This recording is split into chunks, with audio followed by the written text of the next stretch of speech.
So they have environmental problems. They have huge, hundreds of millions of people who are kind of like at the edge of starvation.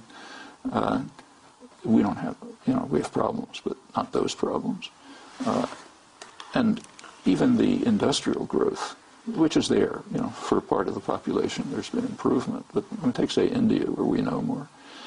In the areas where high-tech industries developed, and it's pretty impressive. I've visited some of the labs in Hyderabad. It's good or better than MIT. But right nearby, the rate of peasant suicides is going up, very sharply, in fact. And it's the same source.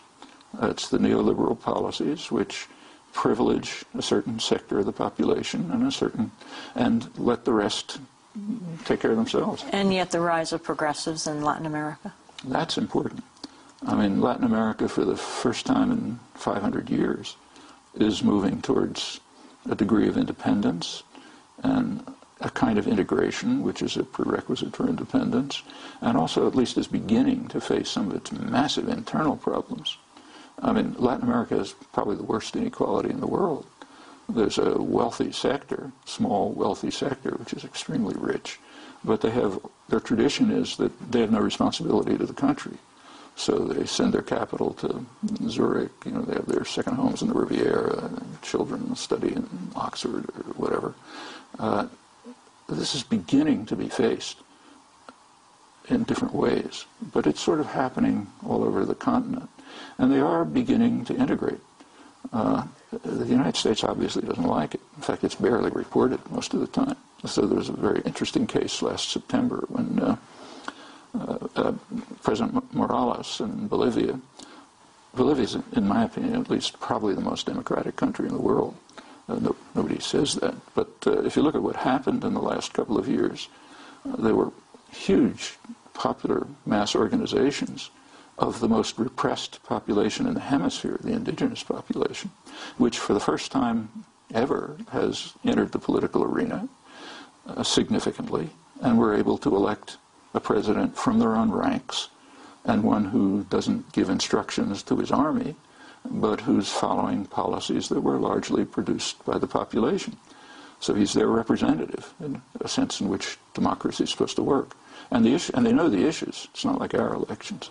They know the issues. They're serious issues: control over resources, economic justice, cultural rights, and so on. You can say they're right or wrong, but at least it's functioning. Now, the elites that have traditionally ruled the country, of course, don't like it. They're threatening virtual secession. And of course, the United States is backing them, as the media are. And it got to the point last summer, I suppose, where it led to real violence. Well, there was a meeting of UNASUR, the Union of South American Republics, that's all of South America, a meeting in Chile, it was Santiago, Chile, and it came out with a declaration, important declaration, in which it supported President Morales and condemned the violence being led by the quasi-secessionist forces, and Morales responded, thanking them for their gesture of support, but also saying correctly that this is the first time in 500 years that South America is beginning to take its affairs in its own hands without the intervention of foreign powers, primarily the U.S. Well, that was so important that I don't think it was even reported here. I mean, the meeting was known, so you see vague references to it. But it's an indication of developments that are taking place in various ways.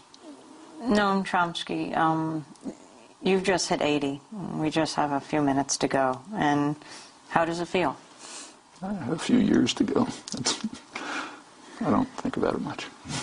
But as you reflect, talking about these huge social movements, cataclysmic times in the world, your life experience, what gives you hope? Well, there's both hope and fear. I mean, I'm old enough to have grown up in the Depression, and some of my memories, I didn't understand them much at the time. Childhood memories are listening to Hitler's speeches. I didn't understand them, but I could sense the reaction of my parents, and had a feeling of fear, tremendous fear. In fact, the first article I wrote was in 1939 when I was in fourth grade, and it was about the expansion of fascism over Europe, a kind of a dark cloud that may envelop everything. And as I mentioned before, I have some of those same concerns now. On the other hand, there's been tremendous progress. The country's far more civilized than it was, say, 40 years ago, thanks to the activism of the 60s and its aftermath. And some of the most important developments were after the 60s, like, say, the feminist movement, which has probably had more of an impact on the society than any other, is mostly post-60s. The solidarity movements, which are unique in the history of imperialism, there's never been anything like them, that's from the 80s. The global justice movement, what's called anti-globalization, shouldn't be, that's the 90s and this century.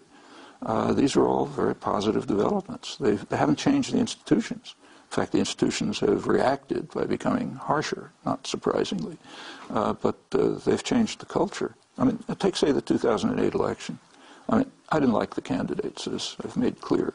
On the other hand, 40 years ago, or maybe 10 years ago, you couldn't have imagined that the Democratic Party would have two candidates, an African-American and a woman.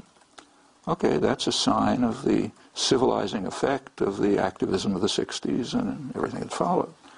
Well, that can be mobilized. In fact, it's already, if you count the number of activists in the country, it's, I suspect, well beyond the 60s, except maybe for a very brief moment at the peak of the anti-war movement.